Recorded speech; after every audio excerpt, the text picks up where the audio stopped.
Hey, welcome to Taylor's Trick Taking Table. I'm Thomas. No, I'm not. Here we are continuing our national park tour. This isn't really a national park.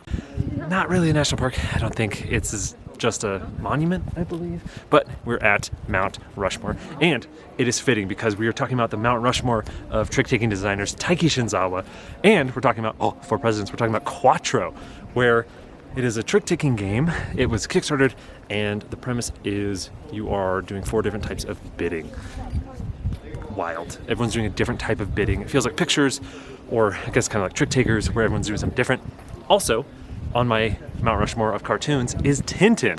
And at Gen Con, and there will be a link down below if you want to pre-order, I did a bit of a co-op climber about Tintin. We love Tintin. He is a lovable rascal. I love reading the comics, and I made a co-op climber that the hook is, it's like co-op climbing shedding, which is fascinating. So fill out a form if you're going to be at Gen Con and you wanted a copy, but the hook to that one is co-op climbing. So let's go to the table and I'll show you how to play Quattro and Tintin Cooperative Climbing Compendium. Right, see you then. And I'm President Trueman, because want to know what's Trueman? That Shut Upside Down just covered Sears catalog, which is wild. Shut Upside Down is a huge inspiration. Such an amazing video writing, podcast reviewer, and Titans Mount Rushmore of board game reviewing. And so it was wild to see. I was so nervous. I think they liked it though. Oh my gosh. There's something to where if any of my games get covered, I am like watching the review 5 seconds at a time or reading it a word at a time just because I'm so nervous. And also, speaking of, Jay from Cardboard East did a top 10 climbing shedding games, and I'm not going to say what is what and where is where, but you should check that one out as well. Jay, such a wonderful, wonderful video to watch. And again, it as wild of an experience where with Sears catalog on Shut Upside Down, I knew they were covering it because it was on the title, and it was like, oh, what are they going to think? But then when there's like a top 10 and you see it on the title, you're like, okay, at least it's in the top 10. But there's just like some nerve-wrackingness when you're watching and the list is getting higher and higher. It is so nervous. But thank you so much, Jay and Tom. Oh, they are just the best. So definitely check those videos out. I'll have them in the description. Wild, wild, wild to see. Wild, wild, wild west. My goodness. And on to the last president. I don't know why I made this intro so long. So sorry. Okay, take it away, President Fillmore. And I'm President Fillmore because I filmed more intro because the amazing people at Brown Castle Games gave me a copy of their Living on Allotments playing tarot cards to give away to folks on the channel. And it is, again, by the amazing Sai Beppu. How often do we sing her praises? Just the absolute gorgeous artwork that she has. She did such a good job on this deck because not only is a playing card deck, but also has tarot and the like. So if you want a copy, this copy actually, of the Living on Allotments playing tarot cards from Brown Castle, who I think will have a booth at Origins, if you want to check it out. And if you don't win this bad Larry, you should put in a comment your favorite color. What would you call it? Would you call it Blue Castle Games? That's what I would do. Don't do White Castle. That's already a thing. So thanks so much, Brown Castle Games, and Sai Beppu, as always, the amazing. Just did such a wonderful job. So come, put a comment, come on down and put a comment in favorite color, and I'll ship this off. Thanks so much. And okay, now to the table. Right, see you there. The deck in Cooperative Climbing Compendium actually isn't included in the game. You're going to either use a standard deck and 4 cards that come in the game. It comes with Phoenix, Dragon, Dog, or Wish, or, if you can tell, you can also use, in the game, any suitable Tichu deck. Did somebody say Tichu deck? The Living on Allotments deck here has all the 4 suits, but also a fun touch and nod to the originals, like Cups and Sticks. Also, in addition to having, like I said, Ace through King, it has the RDJ up in the corner to show off for Tarot, and also the Chevalier, which is the C. And in addition to that, each card has the pip value for when you play French Tarot, for the value of that card when you capture it. Also, look at this. Look familiar? We just talked about it. Also some tarot, and as a note, these cards are, I believe, bridge size, and they are, is that plastic? They're like linen, slippery, slidey, pretty slick. Here we have the game set up for 4 players, so sometimes you might deal a card out and then deal the cards as equally as you can, and whenever someone doesn't get all the cards they can, they will be getting maybe a special card. So this deck is in order, and you can just go through it to find all the characters, but essentially what you're doing is you're going to be playing through the books chronologically in Tintin lore. So skipping the first few or so, or a couple, we're going to start with Cigars of the Pharaoh. So this very first one here, so book 1. So it'll tell you which characters are in, which ones are required, which ones are optional depending on the player count. So we have a 4-player game here, so all 4 are going to be used, and then which special cards, and then the pass pool and the setup, and I'll explain how to do that. But as you can see here, you have a character, so Tintin, and anytime someone has a star, there's a little bit of information that makes them special, but also, as you can see here, every player is going to have a goal. So Snowy here, their goal is to go out first, and then the Thompsons, their goal is to go out second. I'll explain the must plays, and then Rastapolopos, don't know if I said that right. They their goal is to never go out. They are the villain in this specific book, Cigars of the Pharaoh. So that's their goal, to never go out. And then there's some player aids, and we'll skip ahead. So there would be book 2, and as you can see, maybe a new character, maybe a new special card, but we're going to set that aside for now. So we're going to take all this, and this just had the rules and the feedback, set it aside. So the setup is also going to explain that there is a special card, Phoenix, and it's going to go to Tintin. So you could, when you use a teacher deck, take out the dragon, wish, and dog, shuffle it all up, and whoever gets dealt the Phoenix would be Tintin. Or, again, if you don't have a teacher deck, you could just include these cards here, because it's just known who it is. So let's say we dealt starting with that player going around, and so this player right here doesn't have enough cards, so they're going to be the Phoenix, which means they're going to be Tintin. So we're going to put that there. Next for setup, we're going to look at the characters, and we have Snowy, Thompson, and then the villain. So we are going to get them out and set them here. We're playing with a 4-player game, so we don't have to denote that someone has to take the villain. In this case, they're all going to get taken, so we can just leave it like that. And then you're going to have the pass pool and the used passes, which we're going to put off to the side here. Now, every player can get a player aid, which tells them the melds. I'll only put 1 out just to clean up a little bit, put these 3 away. Then you're going to have the special melds. You're going to put that next to Tintin. And then finally, on the setup here, it says for the pass pool, you can play normally, where there will be 10, or hard, well, there'll be 7.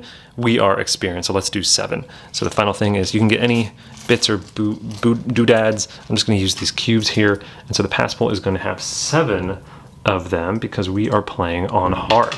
And so that is pretty much the setup for book 1. I should note this is the full setup with the special melds and the Tintin ability. You can just not use that and just cover up Tintin's ability with maybe the unused card. And we'll teach it like that for now, and then I'll explain what these are afterward. So then starting with the player to Tintin's left, they're going to look at their hand here, and aces are high in the game, and so they have a pretty high hand. Maybe they think they're going to be able to go out first. Maybe they draft Snowy.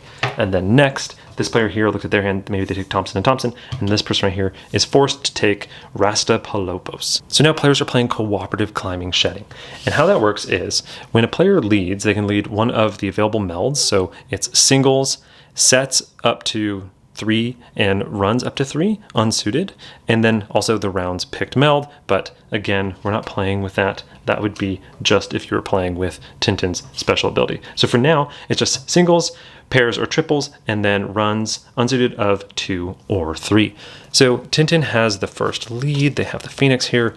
Let's say they let off with a 2 and a 3 unsuited run. Now in the game, you do have to match meld. So coming to Snowy over here, they would, if they wanted to play, have to play the same number of cards, and it has to be a run. So they could play this 7-8 here. Next up, coming to Thompson, maybe they have a 10-9 and they play that. Finally, up next is Rasta, and they do have a play. They have like a king-queen or an ace-queen. Maybe though, they don't want to play because they want it to go around to Snowy for a little bit. So they're going to pass.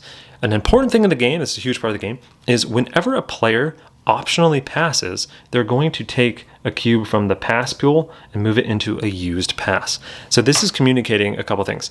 One, that this player obviously doesn't want to play, but that they could have played, because you only do that if you have a valid play. If you're forced to pass, like let's say this later on in the game is what Rasta's hand looked like, or that is what their hand looked like. Notice they don't have any way to play on this. They have like a run of a 9-8, but it's 10-9, so they can't play. So if they were to pass in this scenario, they don't actually use up any tokens in the pass pool. So that's kind of like a resource. It's like an optional pass resource, if that makes sense.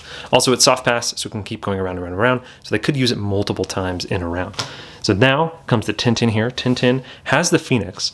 And so if you have the Phoenix, that does count as using a pass in the pass pool, because they could have used it as an ace. So they are also going to pass. Wow, they're already using them all up. Coming to Snowy here. Snowy realizes, wow, everyone is passing for me, but sadly, Snowy can't play. So Snowy's going to pass. And what's interesting is they convey, hey, I passed. So everyone knows, oh, they don't have a Jack 10, Queen King, or an Ace King.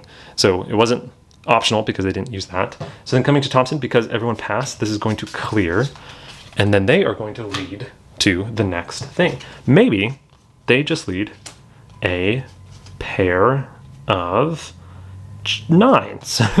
Let's say they do that, a pair of nines. So coming to Rasta, they have a pair of kings, so they're going to also optionally pass. Tintin's going to optionally pass because they have the Phoenix. Wow, we are running low. So now Snowy is going to play a pair of tens. So what's interesting, Snowy played the pair of tens. Maybe Thompson and Thompson wanted to pass to allow it to go all the way back to Snowy. But what's interesting is they have on their card, must play on pairs. They're twins, get it? So they have to play on pairs when it comes to them. So looking at their hand here, they can't optionally pass at all. So if they were any other character, looking at their hand, they have these two jacks, right? If they're any other character and they wanted to pass, they could use a token in the pass pool, but since they're Thompson, they must play on that. Coming to Rasta, notice he passed earlier because he had the two aces, the two kings. He's going to want to pass again if he wants to. Coming to Tintin also passes again. Oh no, things are getting a little hairy. It comes to Snowy. Snowy's going to play the two queens. Thompson, they don't have anything now that will beat that, so they're going to pass, and so they can pass because they don't have pairs. So must play is just if they have a valid play. And so everyone knows, okay, they at least don't have any higher pairs than two queens. Coming to Rasta though, they now are thinking, oh boy, I don't want to use the last token in the pool. Let me play my two kings. Similar to Tintin. Tintin's looking at their hand. What's interesting is Tintin doesn't have another ace in the hand. So they actually are forced to pass. So they're going to pass, not use a token. So now everyone knows, because they know Tintin has the Phoenix, that Tintin does not have an ace in their hand. Coming to Snowy here, Snowy has two aces, boom, and then that's going to be a forced pass all the way around, so no one uses any tokens, nothing of this sort happens, and the lead is now going to go to Snowy. So Snowy, looking at their hand, they probably would lead a 1, 2, 3, but let's say this is what their hand looked like. Let's say they played an 8. So coming to Thompson, let's say they want to keep it as low as possible. So they are only going to play the 10. Coming to Rasta, notice they have must play on singles. So even though there's a pass in the pass pool, they're going to have to play on this if they can. So they're trying to keep it low. Maybe they play the queen. And then coming to Tintin could play on the queen with the king or the Phoenix. They're going to pass. So it's interesting now. Notice the pass pool is empty. So coming to Snowy is going to pass. Oof. But coming to Thompson, if they don't have one, but if they had a king or an ace, let's just say they did, they can't optionally pass anymore because the pass pool is empty. They'd have to play that. Very interesting. So if they play that, it would go to Tintin, and Tintin doesn't have an optional pass anymore, so Tintin must play the Phoenix. If you're not sure what the Phoenix is always 0.5 stronger than the last played single card, so this is like an ace 0.5, if you think about it that way. But so that would have to happen. So then Tintin would win this one, and then Tintin, knowing Snowy only has one card and really wants to go out, please Tintin will play that 3. Snowy will go out. Amazing.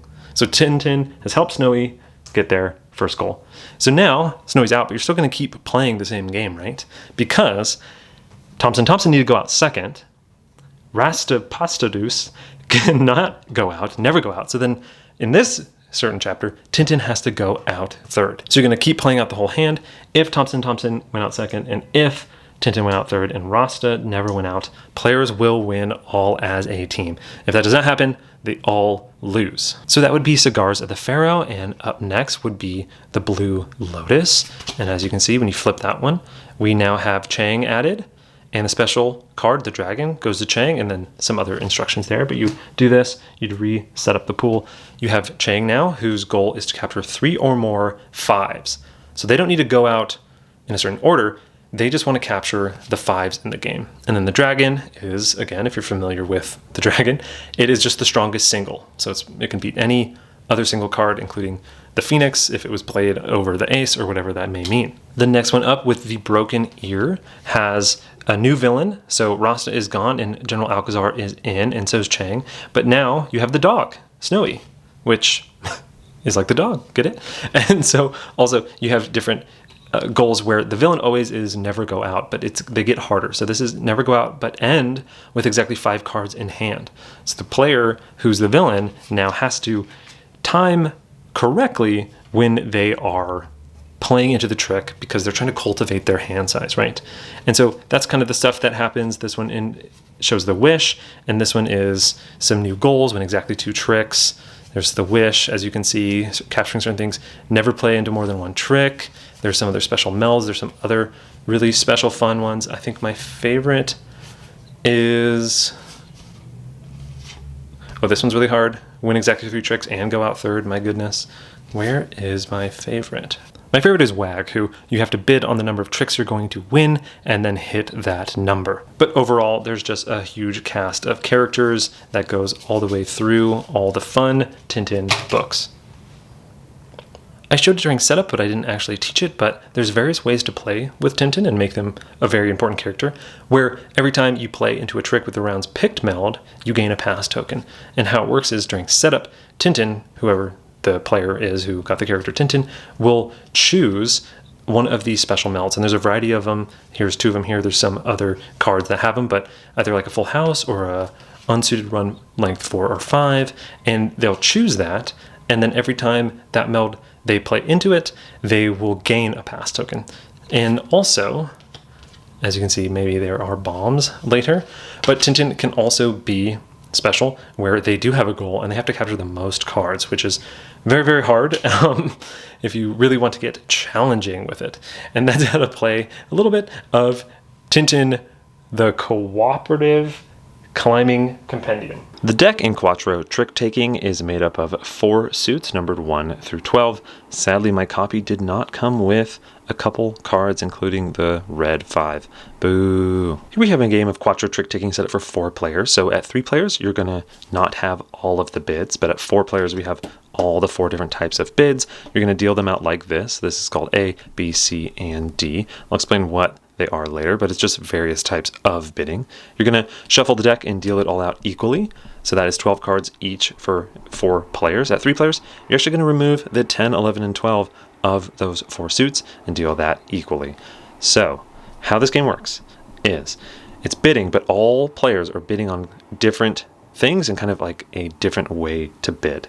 I'll cover them all in a bit, but other than that, it's simple, must follow, highest of the trump suit. If there is a trump suit card in there will win, which is red.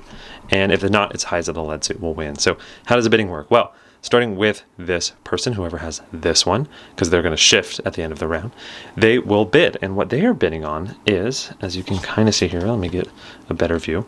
The top number here is the sum of all the cards that they use to win a trick with and what that will be. So they have 2 bids they can choose.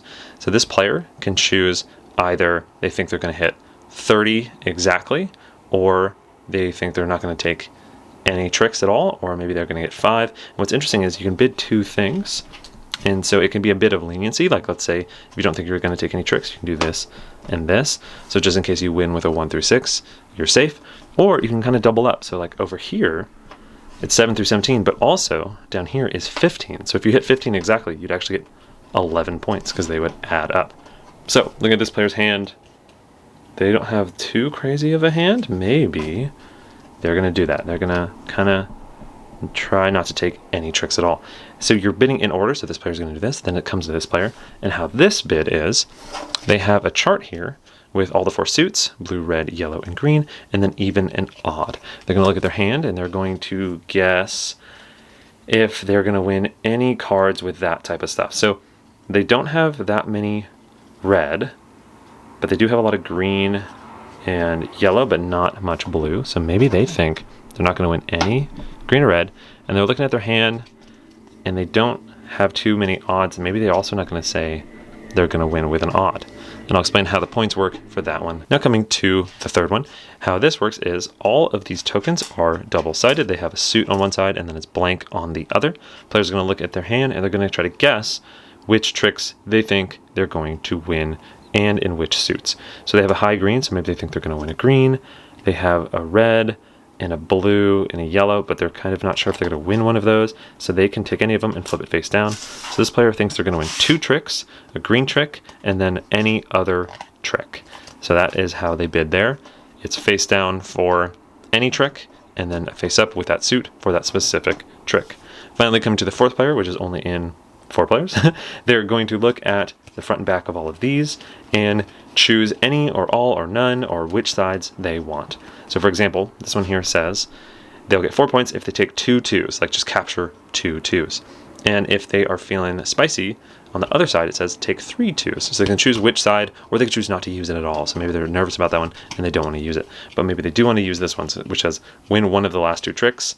This one says win the last trick, so maybe they're going to play it a little safe and use that one as win one of the last tricks.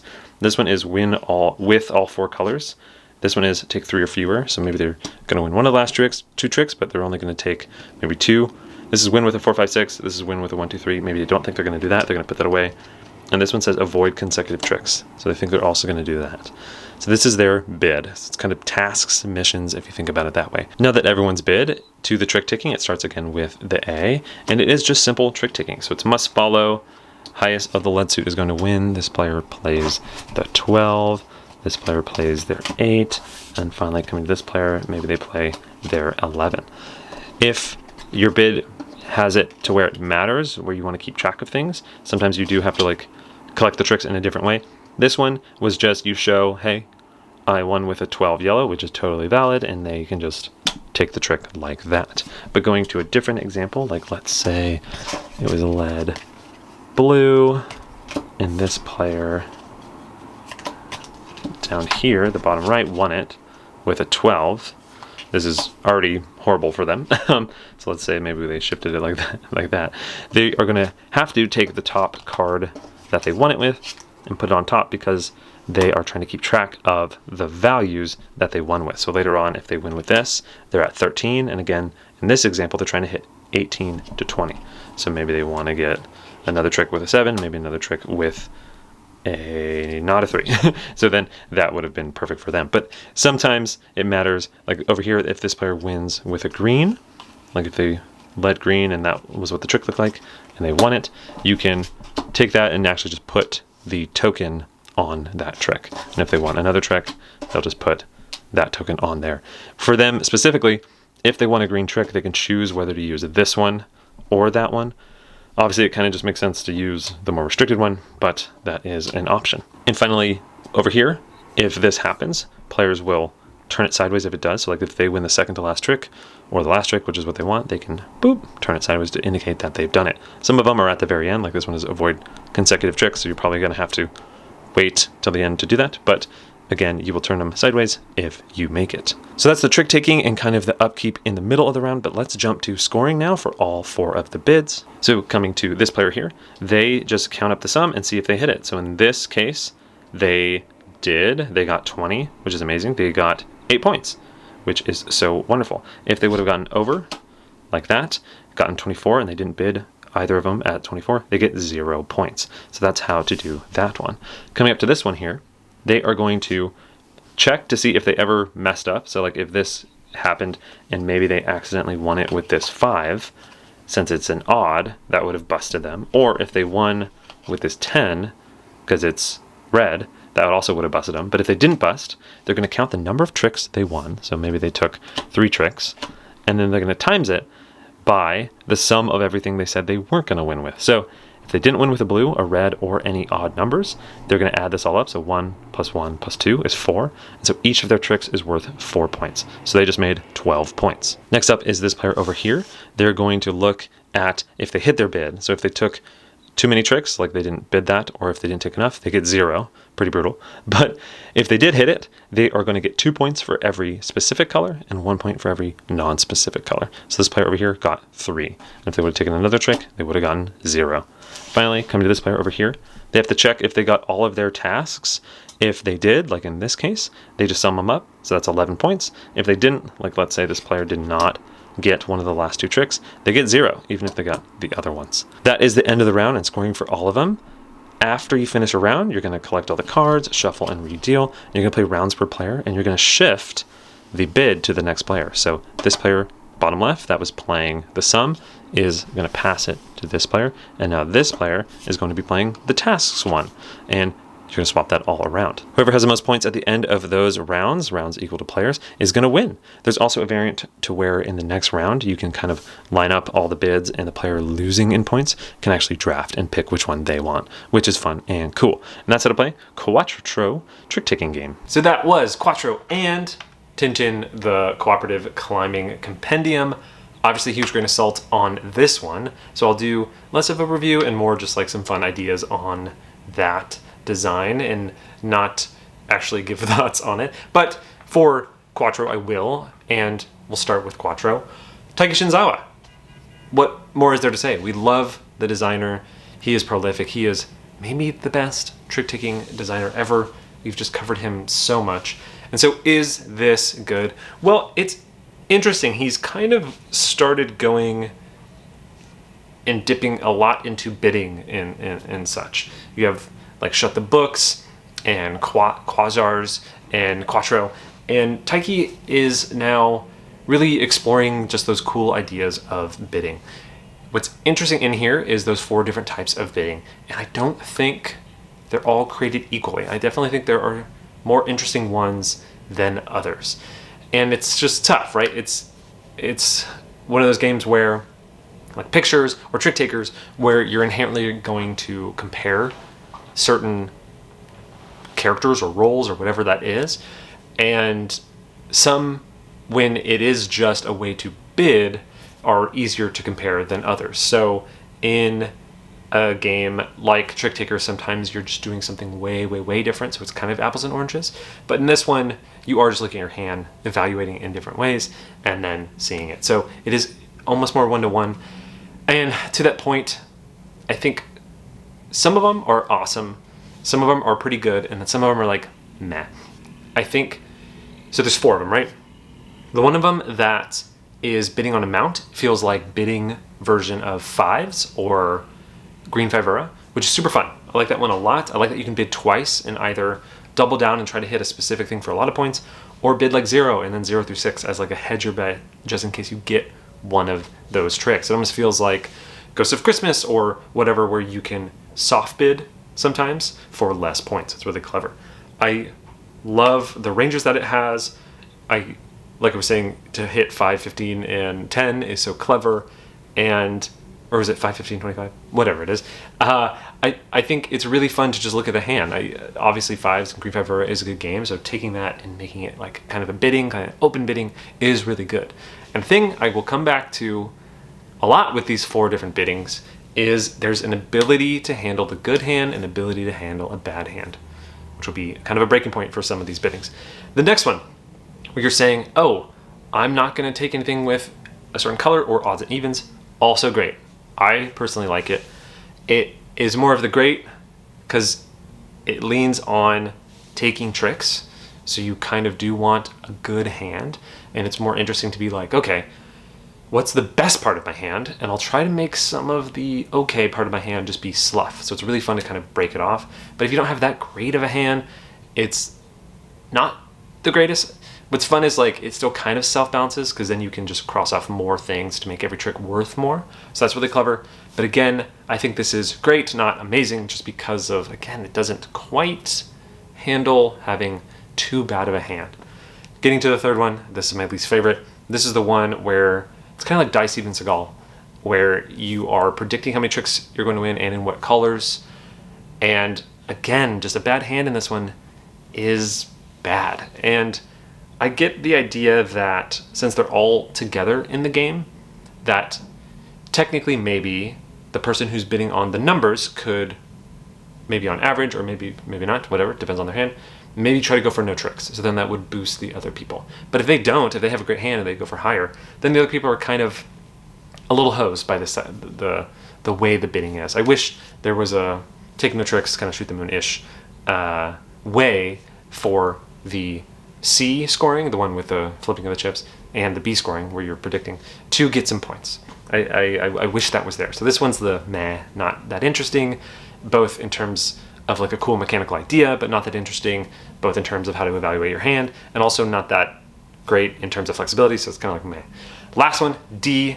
I wish this was almost C, so that you could play with it at 3, I guess how it works, is the picking of kind of tasks / things to do, accomplishments, feats. And I love it. I love the fact that there's only 5, I think, right? Anyway, I love the fact that they're double-sided, and sometimes they inform the other side. It's like a risky side, so it's like take 2 sevens or flip it and take 3 sevens to get more points. I love it. I love that you don't have to choose all of them, just some of them. It makes that idea of evaluating a hand super awesome. So I think this is up there. This one, an A, where you're kind of like 5s, green Vivera, kind of bidding on that, are amazing. Those are like S tier for Shinzawa tier, classic joke. And then I think the crossing out ones you're not going to win with, and that's like a multiplier. That's like an A. I like that one a lot. And then the last one where you're just flipping is like a C. It's just like meh. Or maybe like a B. It's just like, okay. Every time it goes to someone, they always do the worst with it, which is fine because everyone has to do it. I do like that it's balanced. I do like that everyone does play with each one. So it's technically balanced. But the important thing is you don't play with each one with each hand. It's not like you're playing duplicate versions of the game, because you could get the one that you really need to have a good hand with when you get a bad hand, whereas it could move next round to someone who gets the same bidding mechanism but with a better hand. So it just feels like meh. Also, it's a little strict. I don't mind that. It's fun to see the scores, and it's fun to compare how people do. That's always fun. People always say in trick-taking games like, oh, well, you play enough hands to kind of balance out the randomness. Well, in this one, you're kind of only playing one hand for each bidding system, so there's no real way to balance out the randomness. But it's cool. So main critique is just I wish all the biddings were as interesting, fun, unique, balanced, and they kind of aren't. I think 2 of them are and stellar. One of them's pretty good, pretty cool, and one of them's whatever.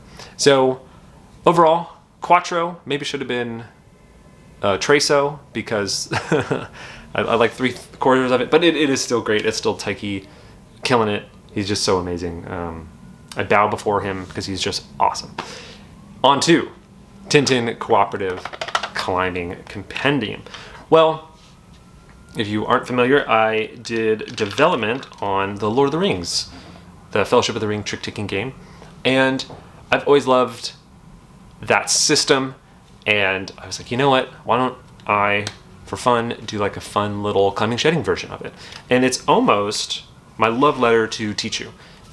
I think what was really cool about seeing cooperative trick-taking, Bremen, Familiar's Trouble, The Crew, and Fellowship of the Ring, is that it'll bring in a lot of folks who aren't familiar with trick-taking in like a fun way. Like if you like cooperative games, it'll bring you into the fold in a nice way. And so I wanted something like that for climbing shedding, and I wanted something like that for one of my favorite games, Tichu. So what's cool is this effectively walks you through Tintin and teaches you how to play Tichu. It slowly introduces the special cards. It slowly introduces you on calling Tichu. Like essentially, this is calling Tichu, right? This is bidding before you play that you're snowy, that you're going to go out first. Obviously, it's cooperative, so it doesn't quite feel 100% like Tichu, right? That's kind of like that feeling of the gang when they're like, oh, the gang is like cooperative poker. But poker, so much of poker is the bluffing and the deducing and kind of the feints. So similarly, you lose some of that team versus team kind of betting when you call Tichu. But again, this is just meant to have like a fun cooperative shedding. I like that idea also where players are evaluating your hand, trying to use that pass pull system. That was, I think, the key to kind of making this work, because in trick taking you're always like playing one card or maybe two cards or whatever, the trick taking game. But with the flow of a climbing shedding game and passing, it kind of breaks that. And it's a really interesting design puzzle to handle passing and optional passing in a cooperative game. Because if you think about it, and this was another fun design nut to crack with Of What's Left, is how do you force people to do things when they can pass in a climbing shedding game? And in Of What's Left, it's like, oh, you want to get low, but once you are low, then you're forced to play. Similar here, players are using optional passing as like a resource, like a pool that they're all kind of taking from when they pass. And also it's a communication thing. I have, for the most part on this, no setup, just because I wanted players to just like get right into it. And part of the communication, it happens like mid-round. Whenever you pass and you don't move a token, everyone knows, hey, you don't have a, like if you play a queen and you pass, you don't move a token, you know, hey, that person doesn't have a king or an ace or the dragon or the phoenix, right? So I like, or bomb, later on. I like that form of double use of the pool stuff. It's a restrictor, but it's interesting that it's also like a communicator in a way. Last thing, what was really fun was just playing around with that idea of having goals in a climbing shedding game. Like obviously going out first, second, third, whatever it is interesting, but also in Teacher you have capturing 5s, and like Haddock here capturing the 10s because they're worth points. So it's cool to emphasize that. Or a player who doesn't want to go out, it's cool to have the villains just thematically be not going out. I really like that. One of my favorites though is something I really want to dig into, and I've had so much fun playtesting it with this, is the character Wag, who, side note, I can't believe I didn't, it was the one card that I forgot to print in this list of characters, which is unfortunate because it's my favorite. But what it is a player will bid on the number of times they're going to play into the trick before they go out, or how many tricks they're going to play into before they go out, or how many tricks they're going to win. I think it's a little bit of a variation on Wag before they go out. And I love that idea of bidding on a climbing shedding game. I really want to explore that in an actual game. I think that's a really, really fun idea. And it's so fun to do it cooperatively because you're like, you bid 3 tricks and you already have 2 and you're nowhere near going out. So you're like, maybe I'll play over you, but my goal is to go out 3rd, so I can't really go out that much. Like, so there's a really fun kind of intermingling of all the goals. I just love that. I love that in Fellowship, and that has that kind of same feeling, that same tension of like, when do you play for your goal, when you play for the other person's goal? It is fully cooperative. When do you do that? And I just love Tintin. It became public domain this year. Shout out to Jay, Cardboard East, and I grew up reading Tintin, absolutely adore them, and so it's a kind of a love letter to Tintin, love letter to climbing shedding, teach you, just a whole thing. So yeah, if you, obviously huge grain of salt, if you want a copy, there's a form down below. I'll be at Origins in Gen Con. Yeah, should be fun. And thanks so much to everyone for watching. Hope it was interesting. I did this more as a fun kind of design idea. Obviously, don't have it fully fleshed out, don't even have the deck in there. It's just kind of like a fun, cool idea for like, kind of like an indie market type thing. So it's kind of like a pop-up indie market at Gen Con and Origins, if you think about it that way. Hopefully you're there. Hopefully come say hi, even if you don't, whatever. Just come on. I'll be around. It'll be great to see you. Thanks so much for watching, and catch you there. Bye!